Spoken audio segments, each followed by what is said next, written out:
Assalamualaikum warahmatullahi wabarakatuh.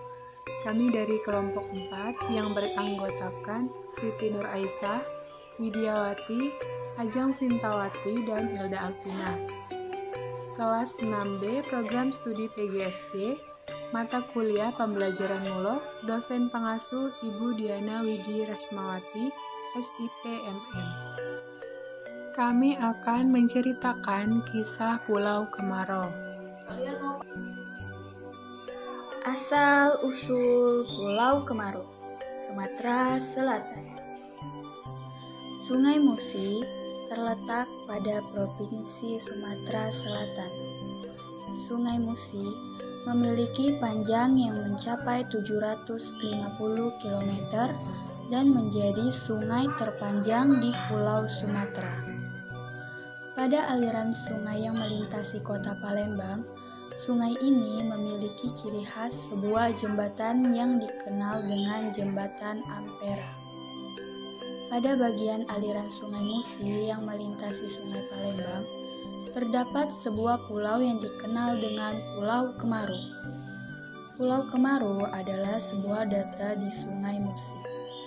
Jarak pulau ini sekitar 6 km dari Jembatan Ampera yang terkenal.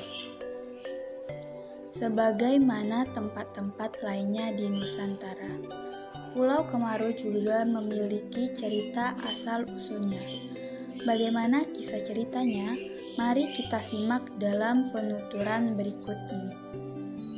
Pada zaman dahulu kala, di wilayah sekitar Sungai Musi, terdiri sebuah kerajaan yang bernama Sriwijaya. Kerajaan tersebut dipimpin oleh seorang raja yang sudah berusia lanjut. Sang raja memiliki putri nan cantik jelita. Putri tersebut bernama Siti Fatimah. Sayangnya, para pangeran atau pemuda di kerajaan Sriwijaya tidak ada yang berani meminangnya, karena sang raja menginginkan anaknya menikah dengan putra yang kaya raya. Suatu hari, sebuah kapal dagang dari Cina datang ke pelabuhan yang terletak di Sungai Musi dekat dengan kerajaan Sriwijaya. Kapal dagang tersebut ternyata milik dari seorang pedagang Cina yang bernama Tan Bun. Selain pedagang, Tan Bun juga merupakan anak dari Raja Cina. Perkenalkan, nama hamba Tan Bun. Hamba merupakan putra dari Cina. Maksud kedatangan hamba ke sini adalah ingin memohon agar Yang Mulia Paduka Raja Sriwijaya berkenan memberikan izin kepada hamba untuk berdagang di Sriwijaya. Negeri ini selalu terbuka untuk siapa saja yang ingin berdagang. Kamu boleh berdagang di sini dengan syarat kamu harus membayar pajak sebesar 20% dari keuntunganmu berdagang setiap bulannya. Terima kasih Yang Mulia. Syarat Yang Mulia siap hamba penuhi. Hamba mohon undur diri dulu. Setelah mendapatkan izin Raja Sriwijaya, Tan Bun segera menjalankan perdagangannya di pelabuhan.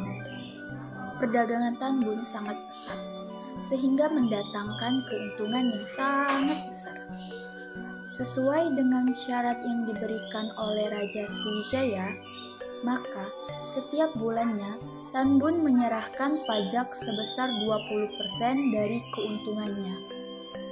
Setelah berbulan-bulan datang menghadap Raja Sriwijaya, Tan Bun pun kali ini juga datang untuk menyerahkan uang pajak. Namun, kali ini kedatangan Tan Bun tidak hanya menyerahkan pajak, tetapi juga memiliki maksud lain. Yang Mulia, sebagaimana bulan-bulan sebelumnya, hamba datang untuk menyerahkan pajak keuntungan dagang hamba. Terima kasih Tan Bun. Kamu pedagang yang sangat jujur. Perdaganganmu sepertinya semakin maju. Terima kasih atas pujiannya Yang Mulia. Tapi kedatangan hamba kali ini tidak hanya untuk menyerahkan pajak. Hamba juga ada tujuan lain. Tujuan apa itu Tan Bun?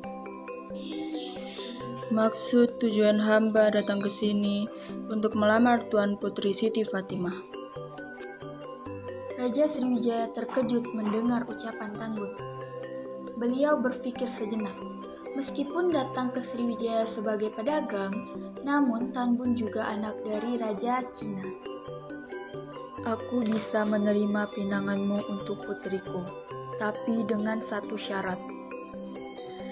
Apakah syaratnya yang mulia? Kamu harus menyediakan 9 guci berisi emas sebagai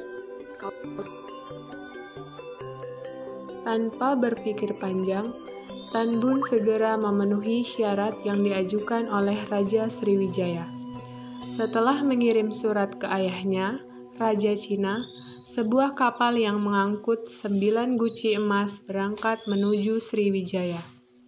9 guci emas tersebut, bagian atasnya ditutupi dengan daun sawi, agar keberadaan emas-emas tersebut tidak diketahui oleh para bajak laut. Bahkan, guci-guci tersebut disembunyikan pada sebuah ruang tapa yang tersembunyi. Kapal yang mengangkut emas tersebut akhirnya tiba di Sriwijaya. Tan Bun yang sudah tidak sabar segera naik ke atas kapal hendak melihat 9 guci emas. Wahai prajurit, di mana guci-guci emas itu? hamba simpan di bagian kapal yang rahasia, Tuan. Tunjukkan di mana tempatnya. Tan Bun pun dengan diantar seorang prajurit masuk ke dalam sebuah bagian kapal yang agak gelap. Mana guci-guci emas itu? Itu, Tuanku. Semua guci emas tersebut ditutup oleh kain berwarna hitam. Baiklah, sekarang keluarlah. Aku akan memeriksa guci-guci emas itu. Tan Bun segera membuka kain hitam yang menutupi guci. Namun, alangkah terkejutnya dia setelah melihat guci-guci tersebut. Yang kuminta adalah emas. Kenapa yang dikirim malah sayuran busuk ini? Apa kata Raja Sriwijaya jika yang dikirim ternyata adalah sayuran busuk, bukan emas? Sungguh aku sangat malu dan Raja Sriwijaya pasti sangat terhina. Karena tertekan oleh perasaan malu, Tan Bun tanpa berpikir panjang dan tidak memeriksa terlebih dahulu, segera melemparkan guci-guci tersebut ke dalam Sungai Musi. Ketika mengangkat guci terakhir, Tan Bun tersandung dan guci tersebut jatuh hingga pecah. Tan Bun seperti tidak percaya dengan yang dilihatnya. Di bawah sayuran yang busuk tersebut ternyata tersimpan emas. Tan Bun pun segera naik ke geladak kapal dan berbicara kepada prajurit pengawalnya. Pengawal, kenapa kamu tidak bilang bahwa emas-emas itu ditutupi oleh sawi? Dan aku sudah terlanjur membuang 8 guci ke dalam sungai. Maafkan hamba, Tuanku. Sudahlah, ayo kita menyelam dan kita ambil 8 guci emas itu. Tan Bun dan prajurit Cina tersebut segera melompat ke dalam Sungai Musi dan menyelam. Sementara itu, Siti Fatimah yang diberi kabar tentang Tan Bun yang menyelam ke dalam sungai menunggu calon suaminya tersebut dari atas kapal. Hari semakin sore, namun Tan Bun dan pengawalnya belum juga muncul dari dalam Sungai Musi. Dayang, selama ini kamu sudah setia menemaniku. Kemana saja aku pergi, kamu selalu mau mengawalku. Namun, kali ini aku akan menyusul calon suamiku menyelam ke dalam sungai. Kamu tidak perlu menemaniku lagi.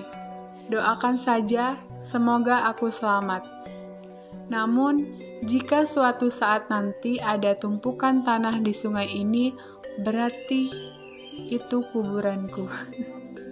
Belum sempat Dayang mencegahnya, Siti Fatimah sudah melompat ke dalam sungai.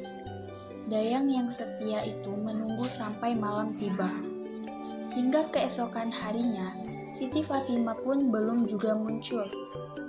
Hingga ayam jantan telah berkokok dan matahari muncul di ufuk timur. Baik Tan Bun dan pengawalnya serta Siti Fatimah belum juga muncul. Tiba-tiba, Dayang melihat gundukan tanah muncul dari dalam sungai Musi. Itu artinya Siti Fatimah telah meninggal dunia. Gundukan tanah tersebut lama-kelamaan menjadi sebuah pulau. Masyarakat di sekitarnya menyebut pulau tersebut dengan Pulau Kemarau. Dalam bahasa Indonesia, Kemarau artinya adalah kemarau. Dinamakan Kemarau karena pulau tersebut tidak pernah tergenang air meskipun sungai Musi sedang banjir. Baiklah, itulah tadi kisah Pulau Kemarau dari kelompok kami. Kami ucapkan terima kasih. Wassalamualaikum.